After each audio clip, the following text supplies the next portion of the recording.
할렐루야. 12월 8일 금요일입니다. 골로새서 말씀 3장 18절부터 25절까지 말씀을 읽고 은혜 나누도록 하겠습니다. 아내들아, 남편에게 복종하라. 이는 주 안에서 마땅하니라. 남편들아, 아내를 사랑하며 괴롭게 하지 말라.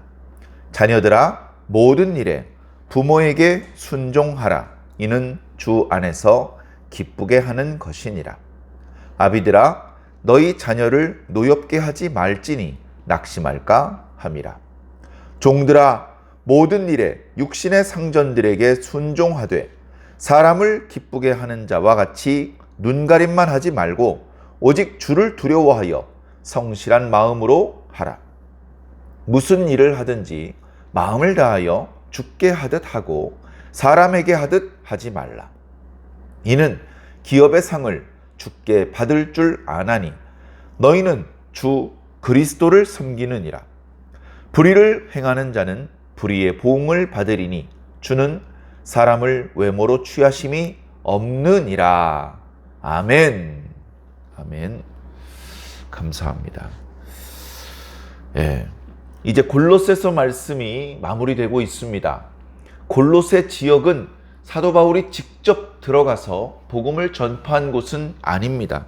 다른 주의 일꾼이 들어갔죠. 그 주의 일꾼이 이제 사도 바울을 만나서 자신이 전도한 지역의 이야기를 해 주었습니다. 골로새 지역에도 복음이 들어갔다. 그곳에 있는 성도들 중에서도 복음을 믿고 교회를 잘 섬기는 성도들이 많이 있다. 그런 소식을 들었을 때 사도 바울은 너무나 기쁘고 너무나 하나님께 감사했으며 그 골로새 교회 성도들이 믿음이 잘 성장하고 그리고 그 교회가 멋있는 교회로 성장할 수 있도록 기도해 주었습니다. 우리가 기도해 줄 때 그저 육체가 건강하고 그저 물질이 풍요해지고 그저 마음이 평안해지기만 기도하면 안 됩니다. 물론 그런 기도도 필요하죠. 그러나 사도 바울이 골로새 교회를 위한 기도의 내용들을 보면 철저히 영적인 축복과 관련된 기도를 했던 것입니다. 우리도 신앙인답게 너무 육체의 건강과 물질의 풍요, 또 마음의 평안만 위해서 기도하지 말고 그런 것들도 필요하죠, 물론. 그러나 영적인 부분에 대해서 상대적으로 소홀한 면이 없지 않은데 그런 부분을 위해서 어쩌면 조금 더 힘을 써서 기도해 줄 필요가 있다고 그렇게 느껴집니다. 자, 그렇게 골로새 교회를 생각하면서 다른 교회와 마찬가지로 어쩌면 골로새 교회에도 거짓 교사들이 들이닥쳐서 예수 그리스도 복음 이외에 율법도 준수해야 되고 율법 이외에 천사도 숭배해야 되고 온갖 잡설들도 따라야 된다고 가르치는, 그렇게 함으로 해서 성도들의 믿음을 병들게 만들고 교회를 무너뜨리는 그런 역사들이 나타날 것을 우려하여 골로새서 말씀을 기록하게 된 것입니다. 비록 바울은 지금 현재 자유로운 상태가 아니죠. 가택연금 중에 아주 간접적으로 자기 집을 방문한 사람들을 대상으로만 말씀을 전할 수밖에 없는 그런 입장이지만, 그러나 자신의 딱한 처지는 뒷전이고 각지에 흩어져 있는 성도들을 생각하면서 늘 기도하고 그들을 걱정하며 사랑하는 마음이었습니다. 그렇게 골로새 교회 성도들을 향한 애정어린, 그리고 그들에게 닥칠 여러 영적인 위험들, 그런 것들을 잘 극복하고 그리고서 이제 하나님을 기쁘시게 하는 그런 성도들이 되기를 권면하는 말씀이 이어지는 것이죠. 이제 그 권면의 말씀도 마무리되고 이제 골로새서 말씀 전체가 마무리돼가는 그런 분위기입니다. 자, 그동안의 권면과 달리 오늘 권면은 우리 그리스도인들이 각 가정과 일터에서는 어떤 모습이어야 하느냐에 대해서 말씀해주고 있습니다. 말씀의 내용이 얼마 전에 묵상했던 에베소서 말씀과 상당히 유사합니다. 그래서 많은 부분 비교되기도 하고 이쪽 말씀을 가르치면서 저쪽 말씀을 함께 인용하기도 하는 그런 부분인데요. 말씀을 그동안 이제 우리가 묵상했던 골로새서 말씀, 그리고 좀 더 폭넓게 사도 바울의 많은 글들, 그리고 신약 성경, 신구약 모든 성경에 어떤 성경적인 가치관을 가지고 오늘 말씀을 바라보시면 그래도 좀 오해를 피할 수 있지 않을까 싶습니다. 그런 어떤 신앙적인 관점 없이 그저 표면적으로 오늘 우리가 읽었던 말씀을 바라보면 좀 편안하지 않은 그런 마음이 들 수도 있기 때문에 그렇습니다. 첫 구절은 이렇게 시작됩니다. 아내들아, 남편에게 복종하라. 이게 마땅하다. 이렇게 말씀하고 있습니다. 그러면 어떤 성경적인 가치관이라는 그런 관점이 없이 그저 겉으로 드러나 있는 이 표현만 본다면 편안하지 않죠. 이런 표현은 남편들이 봐도 조금 편안하지 않습니다. 심지어 아내들이 이 말씀을 본다면 얼마나 불편하겠습니까? 불편해하는 그 마음이 충분히 느껴지고 충분히 이해할 수 있습니다. 자, 그러나 이렇게 표면적으로 드러나는 것만 보지 말고 좀 더 넓게 봐야 되는 거죠. 넓게.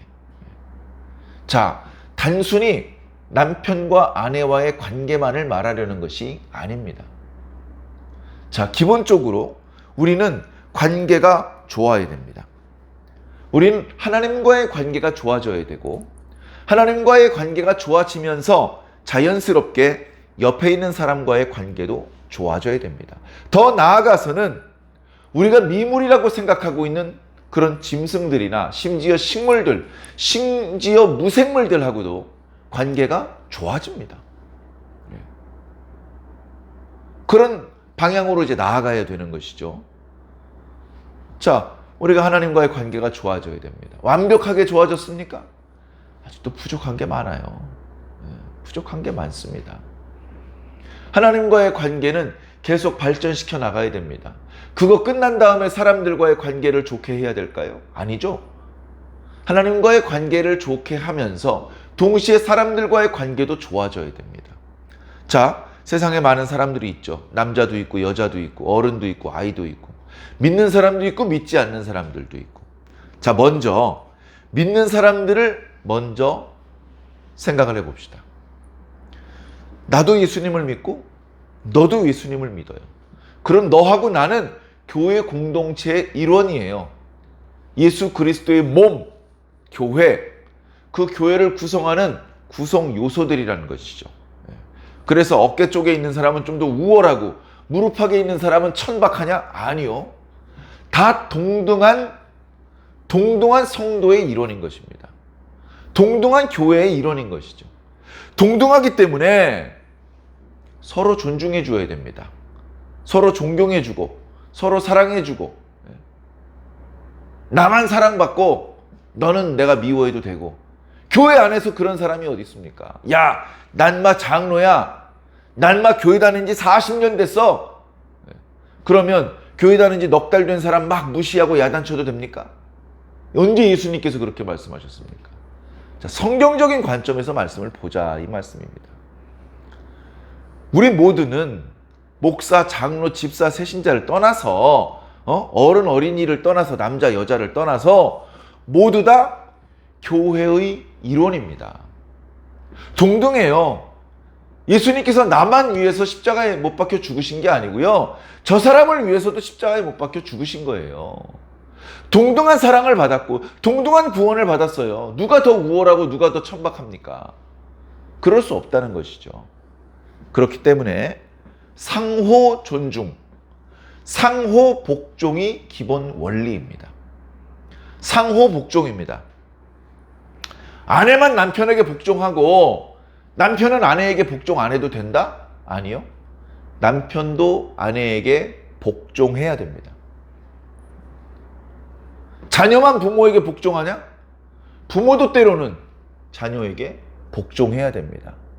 그 밑에 들어가서 머리 숙이고 굴복하라는 뜻이 아니고 존중해 줘야 된다는 것이죠. 자녀의 말도 존중해 줘야 됩니다. 종들만 상전에게 복종합니까? 상전도 종들에게 복종해야 됩니다. 마찬가지로 종들이 시킨 대로 하라는 뜻이 아니고 종들도 교회의 구성원의 동등한 일원으로서 존중해 주어야 된다는 것이죠.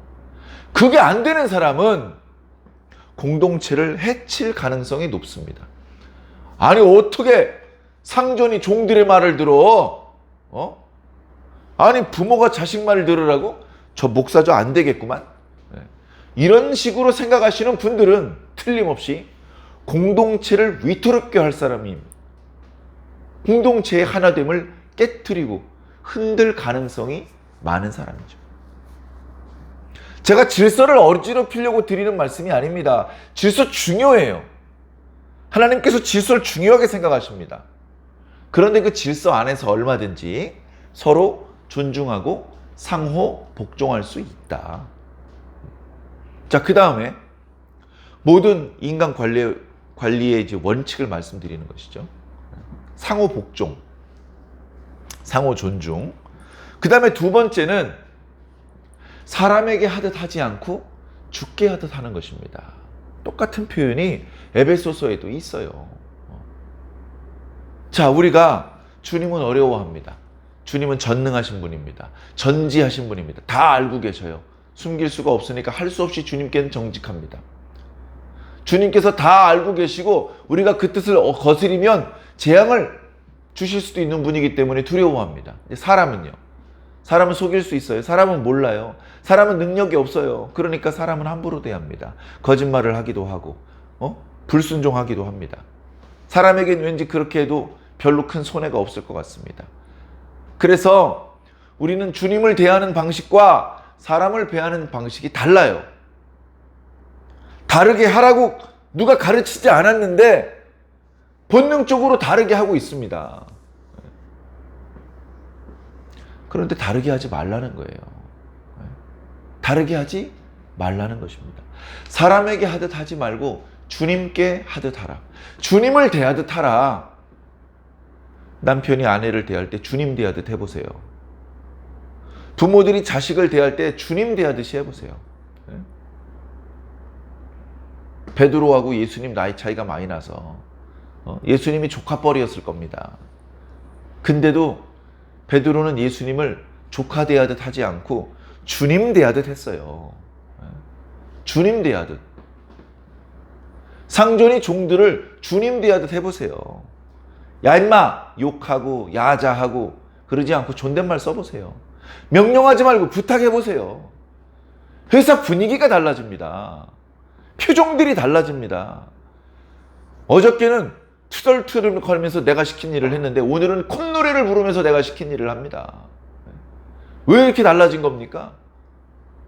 내가 사람에게 하듯 하지 않고 주님께 하듯 했기 때문에 그렇습니다. 종들도 상전을 대할 때 마지못해서 억지로 순종하는 게 아니고요. 주님께 순종하듯 진심을 다해서 순종하는 겁니다.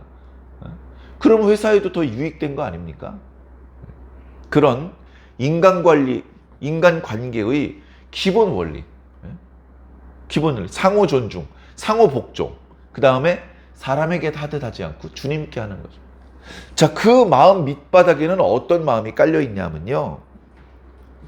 내가 남편에게 복종하지만 난 사실은 남편 뒤에 서 계신 주님께 복종하는 거야. 내가 부모에게 복종하지만 사실은 부모님 뒤에 서 계신 주님께 복종하는 거야. 내가 상전에게 복종하지만 사실은 그 상전 뒤에 서 계신 진짜 상전이신 주님께 복종하는 거야. 진짜 상전이 계셔. 내가 땅에 있는 상전에게 복종하는 것은 굴종이 아니야. 이건 내가 하늘에 계신 진짜 상전을 복종한다는 것을 보여드리는 거야. 내가 땅에 있는 상전에게 복종하면 하늘에 계신 상전이 기뻐하셔. 그럼 어떻게 해야 되겠습니까? 땅에 있는 상전에게 복종해야죠. 어떻게? 사람에게 하듯 하지 말고 주님께 하듯 진심을 다해서 해야 되는 것이죠. 자, 그런 성경적인 가치관과 원리를 가지고 오늘 말씀을 보시면 조금도 마음의 불편함이 없으실 것입니다. 다시 첫 구절을 보겠습니다. 아내들아, 남편에게 복종해라. 걱정 마라. 남편도 너희들에게 복종할 것이다. 남편도 아내도 교회의 동등한 이론이기 때문에 상호 존중하고 복종하는 것은 마땅하다. 이건 주 안에서 마땅하다. 남편들아, 아내들한테 복종해야 되는데 저 믿음 없는 남자들처럼 아내들을 괴롭게 하는 경우들이 있다고 들었다. 너희들은 절대 그러면 안 된다. 그 다음, 자녀들아, 부모에게 순종해라. 그런데 특정한 일, 부모님이 네가 하고 싶은 일을 시킬 때, 또는 부모님이 뭐 교회와 관련된 일을 하라고 할 때 그때만 순종하는 게 아니다. 모든 범위, 모든 일에 대해서 순종해야 된다. 에베소서 말씀에서는 10계명 중에 5번째 계명의 말씀을 인용하기도 했습니다. 여기선 그렇게까지는 안 했지만 결국은 뭡니까? 자녀가 부모에게 순종하는 것은 부모만 기쁘시게 하는 일이 아니고 결국은 모두를 기쁘게 한다. 모두를. 여기 주 안에서 기쁘게 한다라고 말씀하고 있는데 정확하게 주님을 기쁘게 한다. 어떤 특정한 어떤 대상을 기쁘게 하는지는 말씀하지 않고 있습니다. 그 말씀은 다시 말해서 모두를 기쁘게 하는 거예요. 순종하는 본인도 기쁘고 부모도 기쁘고 그걸 옆에서 보는 사람도 기쁘고 하늘에 계신 진짜 우리의 아버지 하나님께서도 기뻐하신다. 부모들아, 너희들도 때로는 자녀를 존중해주고 순종해야 돼. 그런데 가끔 자녀를 노엽게 하는 일이 있다고 들었다. 자녀를 노엽게 하는 일이 있다고 들었다. 그럼 안 된다. 그러면 안 돼. 자녀들이 낙심한다, 낙심. 이 낙심이란 말 속에 많은 게 들어있죠. 자녀들이 삐뚤어져 나갈 수도 있다. 자녀들의 자존감이 떨어질 수도 있다. 그것이 자녀의 몸에 또는 마음에 병을 만들 수도 있다. 그것이 너희 가정을 화목하지 못하게 만들 수도 있다. 그것 때문에 교회에 해로움을 끼칠 수도 있다. 그것 때문에 주님의 뜻을 받들지 못하게 될 수도 있다. 그러니 자녀를 노엽게 하지 말아라. 자녀들이 낙심하게 내버려 두지 말아라. 그렇게 말씀하고 있는 것입니다. 자, 종들아, 육신의 상전에게도 순종해라. 복종해라. 자, 교회의 상전 또는 영적인 상전이신 주님께만 복종해라고 하셨습니까? 아니죠. 육신의 상전, 땅에 있는 상전에게도 복종해라. 회사 일과 관련해서만 모든 일에 복종하래요.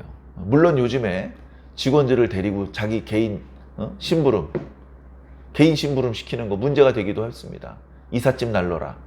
우리 애기 유치원에서 지금 나올 시간 됐는데 지금 식구들이 다 바쁘니까 네가 가서 애기 받아와라. 이런 사적인 일, 그런 거 시키면 안 되겠죠. 물론 가족같이 친해졌다면 그러면 이제 별 문제가 안 될 수도 있습니다. 기분 나쁘지 않게 아유 제가 해드릴게 걱정 마세요. 이렇게 할 수도 있죠. 고마워. 내가 밥 한 번 살게. 이렇게 좋은 관계로 문제가 안 되게 될 수도 있습니다만 원하지 않는데 상급자라는 그 힘으로 찍어 누르는, 그래서 불합리한 지시를 할 때 그때는 이제 듣지 않아도 되는 건데 자꾸 그런 일이 생기면 어떻겠습니까? 분위기 나빠지겠죠. 분위기 나빠지겠죠. 벌써 표정들이 안 좋아집니다. 그런 일을 자꾸 만들면 안 되는 거예요. 자, 그러나 어지간하면 육신의 상전들에게 순종해라. 사람을 기쁘시게 하는 것처럼 눈가림으로만 하지 말고 주님을 두려워하는 마음으로, 성실한 마음으로 해라. 누구에게? 상전, 육체의 상전에게. 자, 상전들은 어떻게 해야 되겠습니까? 상전들은 어떻게 하라는 말씀이 없는데요? 4장 1절에 있습니다. 4장 1절에 미리 읽어보면 상전들아, 의와 공평을 종들에게 베풀어라. 자, 의와 공평이라는 단어는요, 하나님께서 당신의 백성들에게 또는 이스라엘의 왕이 자기 백성들에게 행하는 통치의 원리입니다. 그 말은 지금 육신의 상전들에게 하나님의 통치권의 일부를 주신 것이다 라는 것입니다. 땅에 있는 권세자들도 그 권세도 결국 하늘로부터 말미암은 것이기 때문에 우리가 그걸 무시하고 업신여기지 말고 복종해야 된다는 거예요. 자, 상전들은 하인들이, 종들이 복종한다고 기고만장해서 찍어 누르고 그럴 게 아니라 그들에게 의와 공평으로 대해 주어야 된다는 것입니다. 까닭은 뭐죠? 진짜 상전이 있다는 거예요. 예? 너희에게도 하늘의 상전이 계심을 알아야 된다. 예? 진짜 상전이 있어요. 종들에게도 육신의 상전 말고 진짜 상전이 있고요. 상전도 지가 왕이 아니야. 자기 위에 진짜 임금이 계십니다. 그분을 두려워하는 마음으로 자기가 비록 상전이지만 종들에게 의와 공평을 베풀어야 되는 것이죠. 자, 그렇게 하면 어떻게 될까요? 남편에게 복종하고 아내를 사랑하고 부모에게 순종하고 자녀를 노엽게 하지 않고 상전에게 복종하고 하인들에게 의와 공평을 베풀면 어떻게 될까요? 네. 그럼 어떻게 되냐면요. 주님께 상을 받아요. 주님께 상을 받아. 자, 그 말씀이 23, 24, 25절에 있는데요. 자, 23절부터 봅시다. 무슨 일을 하든지 마음을 다하여 주님께 하듯 하고 사람에게 하듯 하지 말라. 그렇게 하면 24절 기업의 상을 주님께 받는다. 남편에게 복종하면 남편에게 상 받을 거 기대하지 마라. 주님께 상 받는 거다. 부모에게 순종하면 부모에게 물론 사랑받고 복 받죠. 근데 주님께 진짜 상 받는다. 육신의 상전에게 순종하면 하늘의 상전에게 상을 받는다는 겁니다. 그거 믿고 순종하고 복종하라는 것이죠. 불의를 행하는 자는 불의의 보응을 받는다. 하나님께만 복종하면 되지, 뭐 부모에게 복종해, 뭐 남편에게 복종해, 뭐 상전에게 복종해, 이런 생각으로 자꾸 불협화음을 일으키면 불의의 보응을 받을 수밖에 없다. 주님은 어떤 분이냐? 주님은 어떤 분이냐? 편견이 없으신 분이다. 남편, 주님의 눈에는 남편도 없고 아내도 없어요. 부모도 없고 자식도 없고 상전도 없고 종도 없습니다. 그저 상호 복종하라는 주님의 말씀에 누가 잘 순종했는지를 보시고 거기에 따라서 상을 주시겠다는 겁니다. 그러니까 이 상은 하인들, 아내들, 자녀들만 받는 게 아니고요. 남편들, 부모들, 상전들도 받을 수 있습니다. 그 대신 의와 공평을 베풀어야 되고 노엽게 하지 말아야 되고 진심으로 사랑해 주어야 되겠죠. 그러니까 남녀노소 상하를 가리지 말고 상대방을 대하는, 인간과 인간이 대하는 그 원리, 사람에게 하듯 하지 말고 주님께 하듯 해라. 상호 복종해라. 피차 용납하고 서로 용서하라. 이것이 상호 작용하는 것입니다. 일방적인 작용이라는 그런 편견을 버리시고 주님께서 모두에게 의와 공평을 베풀어 주듯이 우리도 그렇게 우리 주변에 있는 모든 사람들과 원만하게 지낼 수 있다면 그것은 우리를 기쁘게 할 뿐 아니라 바로 주님을 기쁘시게 하는 일이며, 그리고 우리끼리 지내기 편리할 뿐 아니라 나중에 주님께 큰 상을 받을 일이라는 것을 꼭 기억하시고 오늘 하루도 우리 주변에 있는 사람들과 원만한 관계를 이어나가시기를 예수님 이름으로 간절히 축원합니다. 아멘.